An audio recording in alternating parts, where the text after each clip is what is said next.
President Trump recently said of John McCain, and I quote, "I gave him the kind of funeral that he wanted, which as president I had to approve. I don't care much about this. I didn't get a thank you. That's okay. We sent him on his way, but I wasn't a fan of John McCain." For centuries, America has operated on a set of protocols, norms, etiquette. As President Trump throws protocol to the winds, should we all reboot? Joining us today, Olympia Baylou, president of a company that explains the relationship between leadership and etiquette. Welcome to Black Almanac. I'm Renee Gilmore.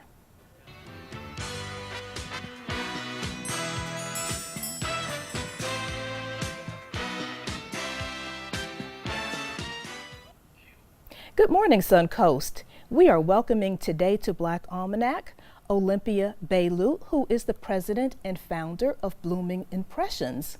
And you perform leadership training, well, particularly through paying attention to etiquette and how we interact and behave with each other. Tell us about your company, please. Absolutely. Well, first of all, let me say thank you for allowing me to be here this morning. It's a delight, so thank you very much. Blooming Impressions, what we like to say is we transform frogs into princes. And what we do in our transformation is take individuals, not change them, but take individuals where they are, and we help them to become a better them.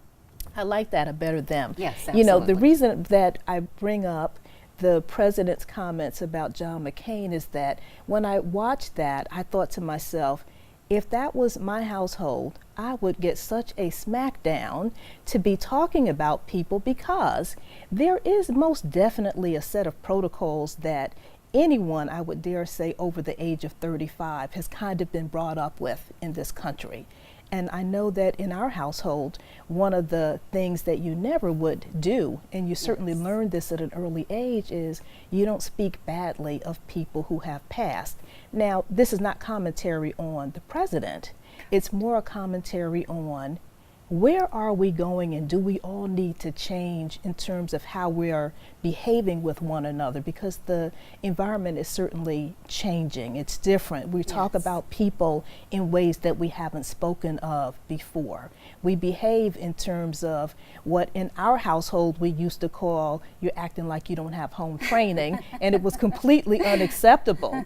And so now some of the things that we hear and observe coming from leadership, no matter where that leadership is, it seems to be different. So we're here to ask you, as the etiquette expert, protocols, why are they important? Okay, so I want to touch on something you just said.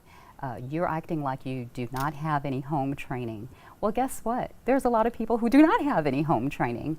Renee, what I have found to be true is that a lot of people in our society, there has not been someone in the home to help them, to guide them through protocols, through social etiquette, how to behave, what is the protocol, what is the decorum.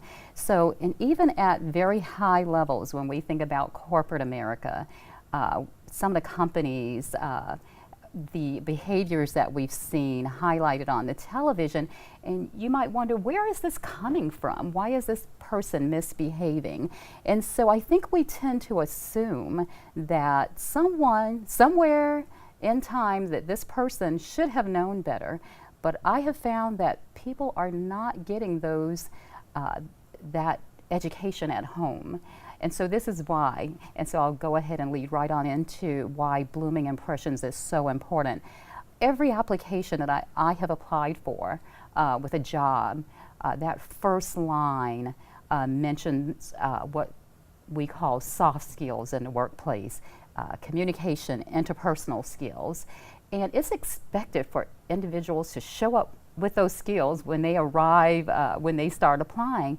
But think about it, who's teaching soft skills? So when we think about interpersonal skills and those communication skills, teamwork, who's teaching those things? A a lot of individuals, quite frankly, just are not getting it at home, they're not getting it at school, so it's left up to their own devices to figure things out. And unfortunately, in their trying to figure things out, sometimes they trip and they make some very bad calls, very bad judgments.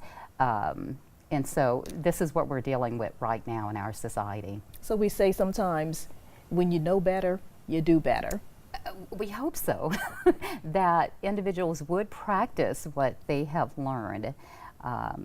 Going back to our program with Blooming Impressions, we look at outcomes. That's what we strive for, is to get the best outcome. And when I said earlier, transforming an individual, helping them to become the best them they can possibly be. That's the outcome that we're looking for, that we're striving towards. Now, let's talk a little bit about your background, because you have been in corporate America. Yes. As an investment advisor. Yes. You're now in the school system, as well as operating your own business. So you're an entrepreneur, as well as you're close to students, because you're also with the school, with one of the school districts. Yes. So you've got a pretty varied background. Yes, I do. And as we move from, or as you have moved from one environment to the next, tell us a little bit about the commonality as it regards understanding protocols in any environment. Yes, and I'll just go back to, again, it's so important, particularly when an individual is young, to get that training. It's sometimes almost impossible when a person has become set in their ways, doing things a certain way, to kind of reverse it. So if you don't mind, I'm just going to tell you a little bit of a story. When I was coming up, I had my mom. She absolutely was my greatest inspiration. I also had my grandmother. I had aunties, and my aunties were always wanting me to come spend the night with them. And so some of my aunties, when I was a little girl, maybe they were either divorced or had lost their husbands, they were widows. But they always were calling my mom, "Can Olympia come spend the night with me?" And I always wondered, why do they always want me to come? But I enjoyed it, and I loved the attention. What I found out is that my aunties appreciated that at a very early age that I paid attention to details. I mean, I can remember as far back as 7 and 8 years old. So when I'm telling you this story, for an example, I can paint this picture for you. Visiting an auntie over the weekend, and I would love they used to call whatnots, their cabinets. To open those cabinets, they would have these beautiful figurines in there. I absolutely love pulling them out, polishing them, dusting off those shelves. And for most parents, they might think that is kind of weird to have a young person wanting to do those things. But I'm saying this because this goes way back. I can remember taking, don't laugh please, but I can remember taking toothpicks and toothbrushes, cleaning out the corners of the inside of those cabinets. My aunties appreciated that. They saw early on that I paid attention to details.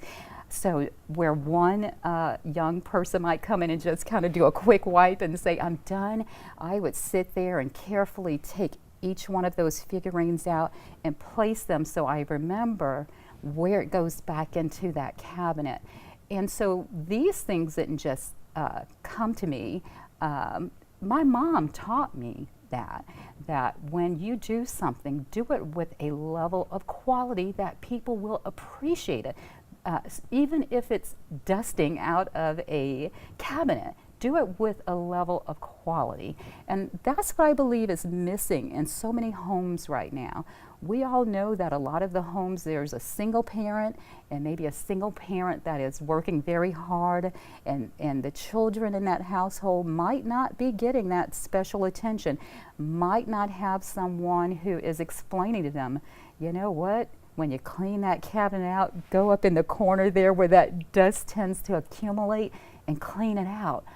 my mom taught me those things. And so early on, I learned that quality mattered. So when you talk about the jobs that I've had before, yes, I worked in financial services, that whatever I did for a client, I wanted it to be at a level of quality that I would want for myself, that I know that they appreciated, that they would love me for doing an excellent job. Everyone likes to be liked, right?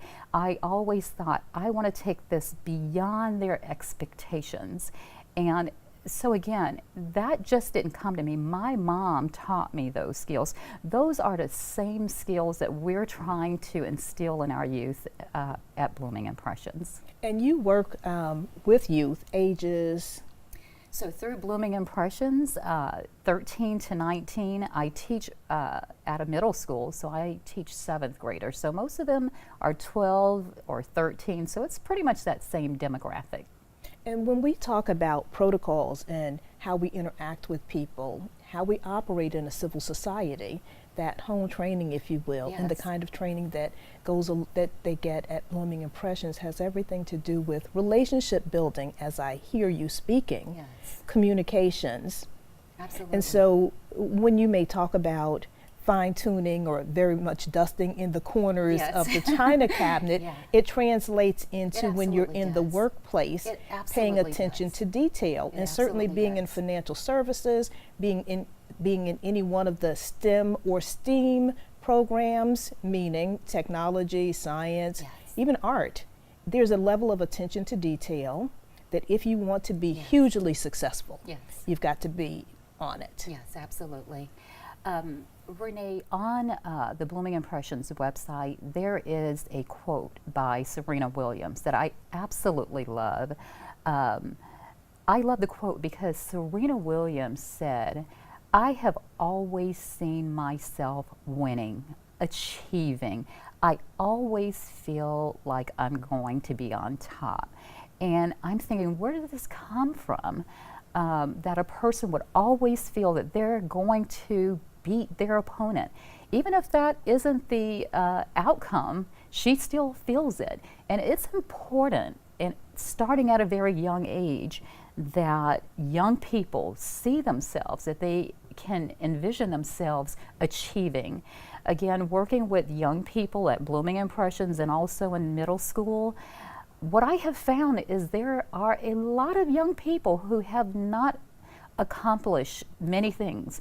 They haven't had successes in their lives. Maybe they haven't been on a softball team or in a cheerleading squad or in a choir. They don't understand teamwork.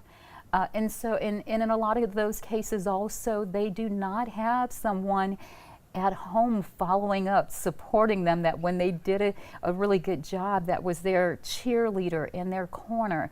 And what I know to be true, it is so important that people experience success early. Because once you're successful at one thing, you say, you know what, I did that. And I can do it. I can do it. So it gives you that confidence. Confidence is so huge. And boy, we talk about and teach confidence at Blooming Impressions because I know what having confidence has done in my life. So it is so important, Renee, that youth have success early on, that they understand that I can do it. You know, hard work, it pays off. In talking with a lot of young people, I have found that they believe a lot of successful people are successful because they know someone helped them get into that position. And we teach them that's not always true. Maybe in some cases, but not necessarily so. That your hard work, your commitment to and going after something you really want, again, envisioning yourself in that role. Again, that's why I like that Serena Williams quote. She says, she's like in a dreamlike state, that I can see myself winning. And so for our young people, we want to help them see themselves winning, on all levels. And what I hear you also saying, and what I get out of that quote by Serena Williams, is that she's not depending upon someone else to help her be successful or to Correct. create that successful environment. Yes. She is prepared to do it herself, to take advantage of the environment Yes, around her and to absolutely. use her skills confidently. Yes, absolutely. I recently shared with someone that when I was a teenager, my parents put me through a personal development program. And a part of that program was learning how to groom myself, like talk to adults, be able to sit and speak with adults intelligently. Um, at the end of that program, there was a graduation ceremony in which I had to stand up in front of an audience of people. And so it was a fashion show, and I had to walk down the runway. And you know what? One thing that I knew at that time is that I wasn't, say, model material, meaning I didn't have the height. You know, I was a little, not thick, but you know, not necessarily back then what the image of a model, we know that has changed, of course, now. There's models of all different sizes and shape, but back then, I just kind of felt like, you know what, I know I'm not going to be a model, but I'm going to walk down this runway and I'm going to give it my all. That day when I saw that audience clapping, people smiling, taking pictures of me, I mean, the feeling that came over me was just it was amazing. It really was. It gave me the confidence to do other things. I just thought, you know what, if I can get up here and I can walk on a catwalk in front of hundreds of people, I mean, I don't ever try to understate what confidence can do for an individual. It is huge. And we really try to, with our first session at Blooming Impressions, we have the very first week, and this is by design, we have self-esteem and empowerment. Because what we don't want to happen is to find out as the youth get through the entire program that, oh, they had a self-esteem issue. We try to address that immediately, the very first week. So if there are some issues with them, we can help them to understand that you're beautiful, whoever you are. You know, you have purpose. You have a lot to contribute, you know, to help them understand that. But they just have to envision themselves. They have to believe it in order to achieve it. Well, you could not use a better example than Serena Williams. I mean, Yes. when you consider the fact that from the time she and her sister came on the national stage, Yes. people said, she's not going to be able to play tennis. She's way too big, carrying way too much poundage, right? And fortunately, And now all of us want the Serena body, right? exactly, I exactly. do anyhow. Right, But yeah. she did, but she had something rooted there, Yes. something very rooted. A very good support system, Yes. obviously, from having seen her parents sitting in the stands all the time, taking the time with her. So that Yes. confidence building and saying, I know this is not what you normally see, but this is who I am and I'm a winner. Yes. As you are talking to students, whether they be your seventh graders or the students that you come across in Blooming Impressions classes, what are you hearing from them in terms of their observation of who we call the role models, the leaders, and the behavior that is being witnessed, if you will, in terms of people just seeming to, particularly at the Washington, D.C. level, kind of, again, doing things that we just have not said. How many times do we hear this word unprecedented, right? Yes. Doing these unprecedented things. So your thoughts on where we are in terms of behaving as a civil society, paying attention to the norms and the Yes. etiquettes and understanding, do we really need to reboot and change our behavior based upon changes in society? You know, there's that old saying, or the golden rule, treat others how you want to be treated. Unfortunately, in some areas of our society, bad behavior is almost rewarded. And I think it's because when you look at some of the social media outlets, people are doing very strange and weird things, and it's getting a lot of likes. People are watching it, so all of that traffic, all of that activity, I say it's smoke and mirrors. And what I mean by smoke and mirrors, like what a magic show, that's what's being pushed out, and then people start to believe it. But I have to tell you, working in the middle school, I have found so many young people who belong to like the future business leaders of America and different programs, outstanding youth who they are really going after success in life. They are working hard, they're getting the great grades, they have excellent manners, and unfortunately, those students a lot of time aren't being seen. It's those negative behaviors, and I really do not know why in our society so many people are turned on to that. They want to see these bad behaviors. To me, it says something about the individual who's choosing to watch that type of stuff. I prefer to watch the students that are doing great things, who are being kind to each other, who's volunteering in the community. We need to highlight those students more. And so that's where the magic show is happening. People tend to buy into what they're seeing. And so a lot of times we're buying into, oh, all of these kids are bad. Look at this bad behavior that's going on.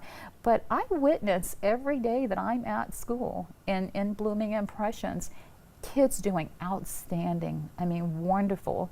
I just think back when the recent hurricane happened up in the Panhandle, the school that I teach at, so many of those kids who donated hours to gather up food, to transport food up to the Panhandle. And it did get some airtime. I did see some. But you know what, to me, it should have gotten much more airtime than it did. There's kids doing outstanding things in the community, and I really believe that needs to be highlighted more. And so, you know, youth tend to want to follow the crowd, some adults too. And so when they see, so going back to what you were saying, when they see people acting badly, and that's what's getting the attention, I guess I can act badly also.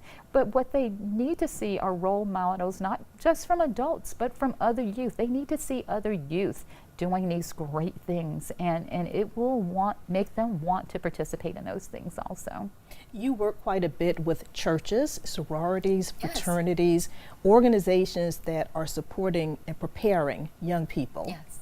So tell us a little bit about who you work with, some of the experiences that you have working with the churches and the sororities, who are all very much trying to prepare our students. Yes, thank you for asking. So Blooming Impressions actually started as a church ministry. Some people know that, some do not. But we've been doing this since 1997.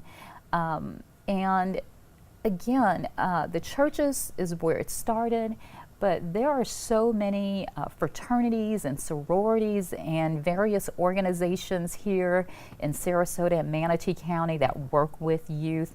And what we try to do is partner with them, say, hey, if you're working with them, let's try this over here also, because they might, interesting enough, one of the fraternities that we work with, the Kappas, they have every year where they take young men on college tours. Kappa Alpha Psi. Yes, Kappa Alpha Psi, thank you. And so in meeting with them, the initial meeting, I thought, you know what, I applaud anyone who decide that they want to work with youth. I really applaud it. It's a great thing when you have someone wanting to develop, and all the things that I've talked about already, who really want to be a part of making a difference and a positive impact on a young person's life. So when I met with Keenan Wooden, who is the president, you know, what I talked with him about is, you know what, when those young men are going on those college tours, I want them to take with them all of these things that we are talking about at Blooming Impressions, that we're teaching. You know, what I don't want to have happen to them is they go off to college, you know, and stumble. So when we're sending them off, send them with all of these skills. So I think back, you know, when I was in college and being able to communicate with my professor, understanding how to speak intelligently, did not come off aggressive when something upsets me. Maybe I didn't like that grade that the professor gave to me, but you know what was important? That I understood that when I approached that professor, I need to approach him with respect. I need to approach him in an adult way. So even though he might be 50 and I'm only, 20, that when I approach him, it needs to be at a level of respect. And I need to be able to communicate in a way that he will respect me also. And so when the fraternities and sororities are doing these college tours, we want to make sure that these young people are going to the colleges with these skills, these communication skills, so they transcend across, all categories from college, eventually when they have a work career, they're going to need these skills. They're going to need to know how to communicate effectively in a respectful way. Basic things, I would imagine. Like, for instance, if you're on a college tour, paying attention to what's going on and not looking at one's cell phone and doing the text messages when you have this rich environment that you want to be able to take advantage of. And I know the fraternities, the sororities, the churches all have that same kind of concern. Resources can be limited, so we want to make sure that they're being utilized, right? Absolutely. And so again, the examples that I was just giving, once upon a time when I just talked about, you mentioned some of my work history, I had an opportunity to work in financial aid at one point, and I would see young people who would come in. Sometimes in financial aid, you would have to wait in those long lines before you got to sit down with a representative. And by the time they got with the representative, they were literally throwing tantrums sometime. And you could not, I can remember trying to speak with them, and you couldn't even get through to them because their level of frustration was so high. They did not know how to, bring it down, literally throwing things into financial aid. And I'm like, boy, they're not off to a good start. And patience is required at many of our universities absolutely. These days. So again, I don't take for granted these, what some people might think are small things, like how to just act like an adult. You don't throw tantrums when you're not getting your way. How to communicate effectively. Again, these are the things that we are teaching our students at Blooming Impressions, that always present the very best you in every situation. That financial aid representative can be so important later on in school, right? When you might have to go back again and they might say, oh, I don't want to deal with them because the last time they tore the place up. Every person that you encounter, that you cross paths with, that you should be trying to present the very best you every time you get, because you never know when you're going to cross paths with that person or who they might know. Exactly. Mm-hmm. Well, thank you so much for coming to talk with us a bit today. I hope that everyone will take an opportunity to go check out the website and be able to consider sending one of the students or sending some students or partnering with you. So thank you so much. Oh, you're welcome. Suncoast, we want to thank you for joining us. Join us next week.